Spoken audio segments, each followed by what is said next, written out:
வணக்கம் நண்பர்களே, நான் உங்கள் பாலாஜி லைஸ் பவிஷ்யமார் குரு வணக்கத்துடன் இன்றைக்கி டாபிக் உள்ள போவோம்.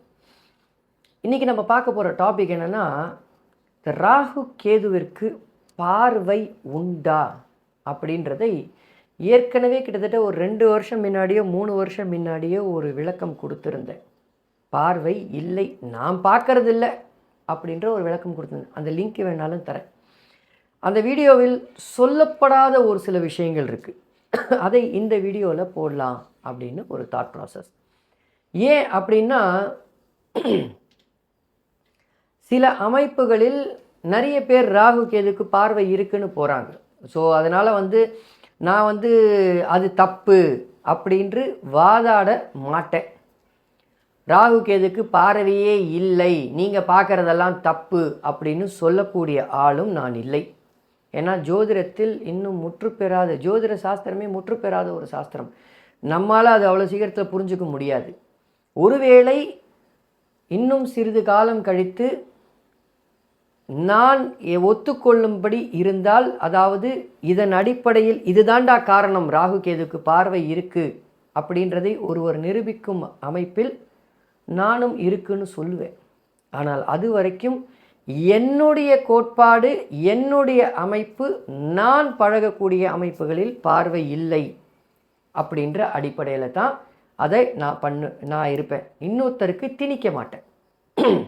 பார்வையே இல்லை, ராகு கேதுக்கு பார்வை இருக்குன்னு சொல்லிட்டு பார்க்குறவங்கெல்லாம் இது கிடையாது, ஜோசியம் தெரியாது அப்படின்னு சொல்ல மாட்டேன். சாரமே இல்லை, சாரம் பார்க்காதவன் சாரம் பார்க்குறவன் சோரம் போவான் அப்படின்னு மொத்தமாக சொல்கிறாங்க பார், அந்த மாதிரி நான் சொல்ல மாட்டேன். அப்போது ராகு கேதுவிற்கு பார்வை இருக்கா? என்னை பொறுத்த மட்டும் பார்வை இல்லை. ஆனால் பார்வை கொடுக்கப்பட்டதற்கு ஒரு சில காரணங்களை சொல்கிறார்கள். அது என்ன காரணங்கள், ஏன் அப்படின்றதை நான் விளக்குறேன், தொடர்ந்து பாருங்கள்.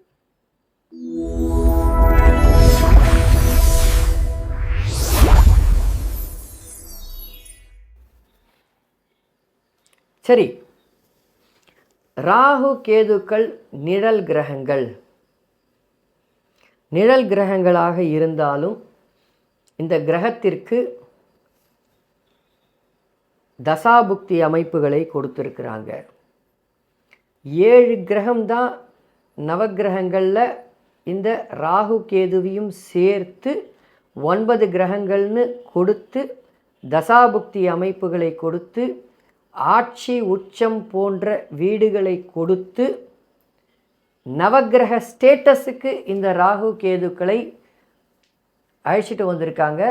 இதையெல்லாம் ஜோதிடப்பதி இருக்கும் பொழுது ராகு கேதுவிற்கு 3, 7, 11ஆம் பார்வை மட்டும் இல்லை அப்படின்னு இருக்காது, அதனால் அதுக்கு பார்வை உண்டு அப்படின்னு சொல்கிறவங்களும் இருக்காங்க.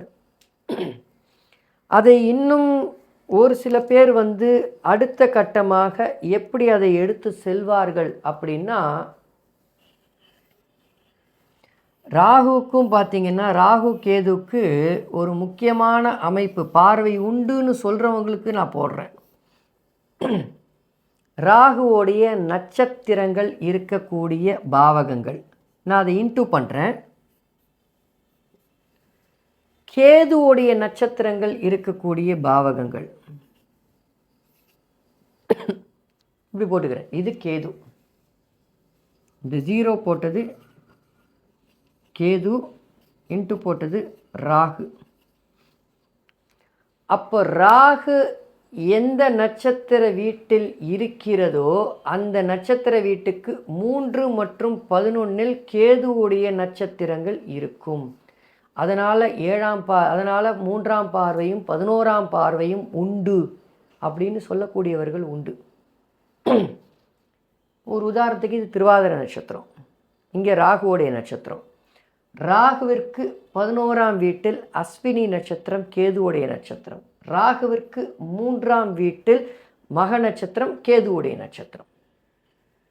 கேதுவிற்கு பார்வை உண்டா அப்படின்னு போனால், கேதுவிற்கு 3ஆம் வீட்டில் சுவாதி நட்சத்திரம் ராகுவுடைய நட்சத்திரம். கேதுவிற்கு 11ஆம் வீட்டில் திருவாதிரை நட்சத்திரம் ராகுவுடைய நட்சத்திரம்.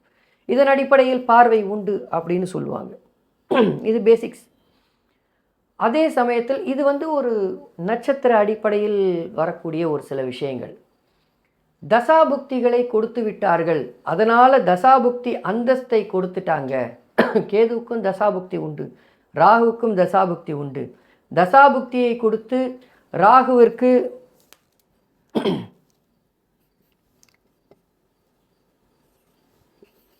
உச்ச நீச்ச வீடுகளை கொடுத்துருக்குறாங்க, கேதுவிற்கும் உச்ச நீச்ச வீடுகளை கொடுத்துருக்குறாங்க. அதனால் இது கண்டிப்பாக பார்வையும் ஒரு நவகிரக ஸ்டேட்டஸ்க்கு கொண்டு வந்துட்டாங்க, அப்போ பார்வையும் உண்டு அப்படின்னு சொன்னால் ஒரு சில கேள்விகள் என்னை கேட்க விடுங்கள். நான் என்னுடைய கேள்வி, நான் ஏன் ஒத்துக்க மறுக்கிறேன்றதுக்கு உண்டான கேள்விகள்.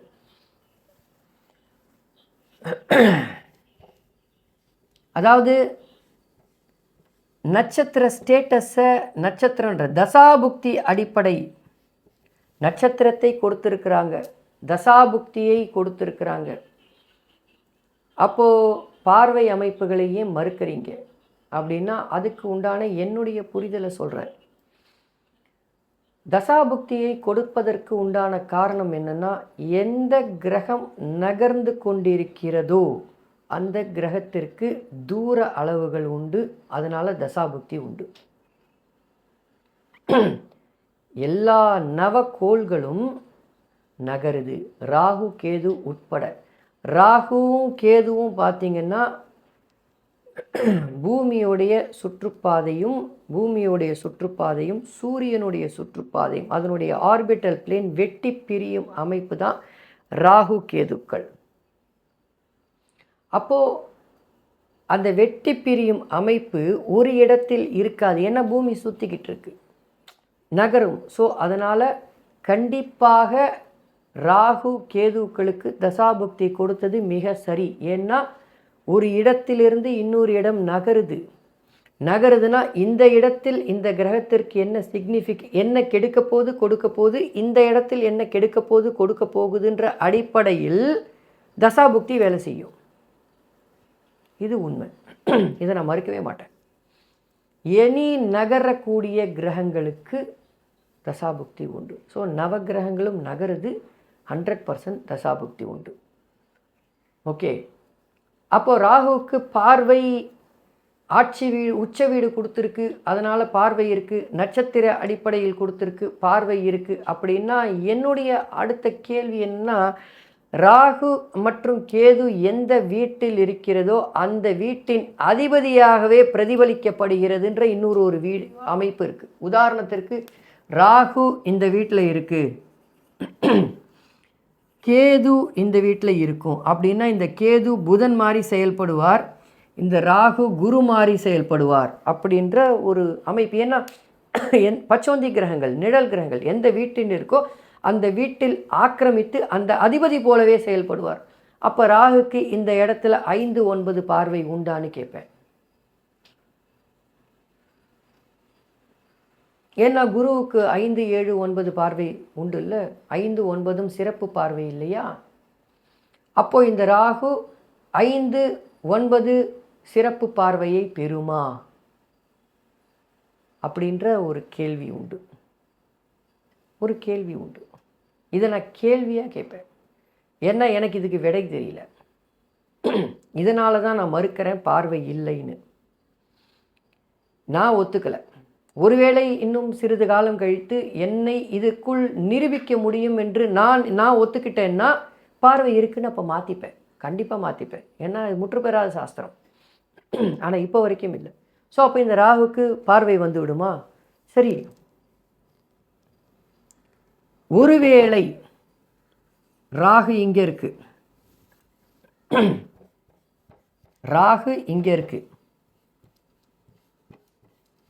அப்போ கேது இங்கே இருக்கு, இந்த ராகு செவ்வாயை போல் செயல்படுவார்.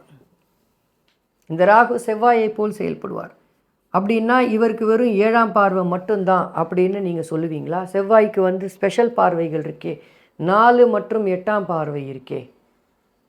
அப்போது இந்த ராகு 4ஆம் பார்வையும் 8ஆம் பார்வையும் பெறுகிறதா? ஒருவேளை இந்த இடத்துல கேதுவுடைய நட்சத்திரத்தில் இருக்கும்பொழுது இந்த இடத்துலையும் ராகுவுடைய நட்சத்திரம், இந்த இடத்துலையும் ராகுவுடைய நட்சத்திரம் அப்படின்ற அடிப்படையில் 3ஆம் பார்வையும் 11ஆம் பார்வையும் இதை கண்ட்ரோல் செய்யும் அப்படின்னு நீங்கள் எடுத்தீங்கன்னா அப்போ அந்த ஸ்பெஷல் பார்வை என்ன ஆகுதுன்ற அடுத்த கேள்வி இருக்குது. இது கொஞ்சம் குழப்பக்கூடிய கேள்வி. ஸோ அதன் அடிப்படையில் எடுத்துக்க முடியுமா? முடியாது.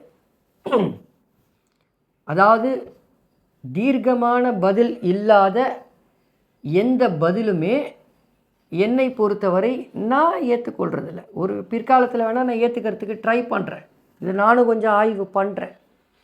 அதே மாதிரி ராகுவுக்கு உச்ச வீடை கொடுத்தவர்கள் ஆட்சி வீடை கொடுக்கவில்லை.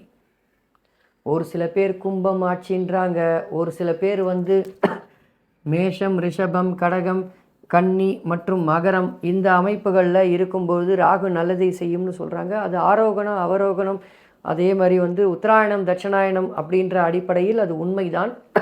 ஒரு சில பேர் ராகுவுக்கு கடகம் ஆட்சி வீடுன்றாங்க, கும்பம் ஆட்சி வீடுன்றாங்க. இந்த மாதிரி இருக்குது. ஒரு சில மூல புஸ்தகங்கள் இருக்குது, ஒரு சில மூல புஸ்தகங்கள் இல்லை. ஒரு சில ரிஷிகள் கொடுத்துருக்காங்க, ஒரு சில ரிஷிகள் கொடுக்கலை. ஒரு சில ரிஷிகள் ராகு கேதுக்களுக்கு பார்வை அடிப்படையை விளக்கவே இல்லை. இதுதான் உண்மை. பார்வை அடிப்படையை விளக்கவே இல்லை. அப்படின்னா அவங்க பார்வை இல்லை என்று சொல்லியிருக்காங்க அப்படின்றதான் அது உள்ள மறைந்திருக்கக்கூடிய சூட்சமங்கள். ஒரு சில பேர் பார்வை 3ஆம் பார்வையும் 11ஆம் பார்வையும் ஒரு சில மூல புஸ்தகங்களில் சொல்லியிருக்காங்க. எந்த புஸ்தகத்திலலாம் உச்ச வீடு நீச்ச வீடு இருக்குன்னு சொல்லியிருக்காங்களோ, எந்த புஸ்தகத்திலலாம் ராகுக்கு ஆட்சி வீடு இருக்குன்னு சொல்ல அந்த புஸ்தகத்திலலாம் பார்வை இருக்குன்றதையும் கொடுத்துருக்காங்க. அதையும் மறுக்க முடியாது. இது ஏன்னா ஆல்ரெடி டாக்குமெண்டட். ஸோ அப்போது ராகு கேதுக்கு பார்வை இருக்கா? ஏன்னா என்னை பொறுத்த மட்டும் இல்லை. இருக்குன்னு சொல்கிறதுக்கு நானே ஒரு சில அடிப்படைகள், நீங்கள் நம்புறதுக்கு ஒரு சில அடிப்படைகளை நானே கொடுத்துட்டேன். ஏன்னா இதை நான் கொடுக்காம இருந்திருந்தேன்னா இதெல்லாம் கமெண்ட்டில் வரும். ராகு நின்ற நட்சத்திரம், ராகு நட்சத்திரத்திற்கு முன்னும் பின்னும் 3ம் 11ம் கேதுவுடைய நட்சத்திரம் இருக்கும், கேதுக்கு 3ம் 11 நட்சத்திரம் இருக்கும், 3ம் 11ம் ராகுவுடைய நட்சத்திரம் இருக்கும். இதை எப்படி நீங்கள் நிரூபிங்க அப்படின்னு ஒரு இதை நானே கொடுத்துட்டேன்.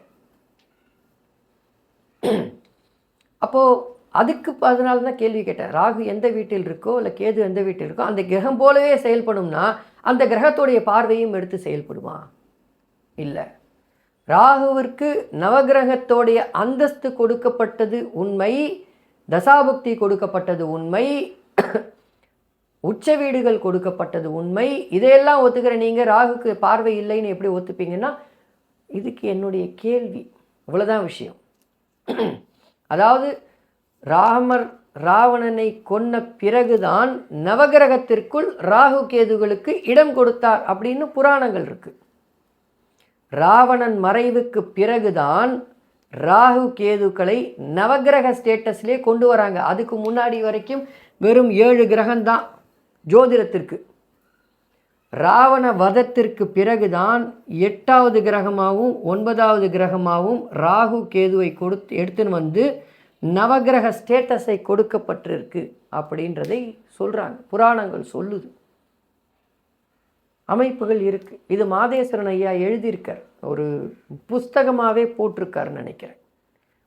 ஐயா ஆத்தூர் மாதேஸ்வரன் ஐயா அவர்கள். அதை போய் படித்து பாருங்கள், அது உங்களுக்கு புரியும். அவர் இருக்குன்னு நம்புகிறார். அவர் சொல்கிறார், நான் நம்பலாமா வேண்டாமான்ற ஒரு குழப்பத்தில் பெனிஃபிட் ஆஃப் டவுட்டை என்னுடைய கேள்விகளுக்கு கொடுத்து நம்பலை. இவ்வளோதான் விஷயம். பிற்காலத்தில் ஒருவேளை எனக்கு தெரிஞ்சால் நம்பக்கூடிய சூழ்நிலைகள் உருவாகலாம். ஏன்னா இது இல்லாமலே 3ஆம் பார்வை இல்லாமலே 11ஆம் பார்வை இல்லாமலே பலன்கள் சரியாக வருது. நமக்கு பலன் ஒழுங்காக வந்துருச்சுன்னா அதுக்கப்புறம் என்ன இருக்குது? அவ்வளோதானே விஷயம். பலன் ஒழுங்காக வருது. அது இல்லாமலே இது வரைக்கும் சொல்லாமலே பலன் ஒழுங்காக வருது அப்படின்ற அடிப்படையில் பெனிஃபிட் ஆஃப் டவுட்டை இல்லைன்றதுக்கு நான் கொடுத்துருக்கேன். அவ்வளோதான். இந்த வீடியோ பிடிச்சிருந்துன்னா லைக் பண்ணுங்கள், சப்ஸ்கிரைப் பண்ணுங்கள், இன்னும் 10 பேருக்கு ஷேர் பண்ணுங்கள். நீங்கள் போடுற ஒவ்வொரு லைக்கும் இந்த வீடியோவை அடுத்தவர்களுக்கு காண்பிக்கும் என்பதில் சந்தேகமே வேண்டாம். அதனால் கண்டிப்பாக லைக் பண்ணுங்கள், கமெண்ட் போடுங்க.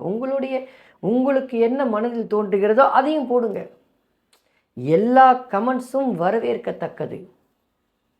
நீங்கள் ஒரு நெகட்டிவ் கமெண்ட் போடுறதுனால ஐயோ அப்படின்னு சோர்ந்துட போகிறதும் கிடையாது. நான் ஒரு பாசிட்டிவ் கமெண்ட்டை நீங்கள் போடுறதுனால உற்சாகப்பட போகிறதும் கிடையாது. உங்கள் மனசில் இருக்கிறத நீங்கள் போடுறீங்க, அதனால் நோ ப்ராப்ளம்.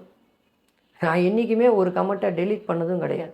ஆபாச வார்த்தைகள் யூஸ் பண்ணால் அதை மற்றவர்கள் படிக்க வேண்டாம் என்ற அடிப்படையில் சில கமெண்ட்டுகளை பிளாக் பண்ணியிருக்கேன்.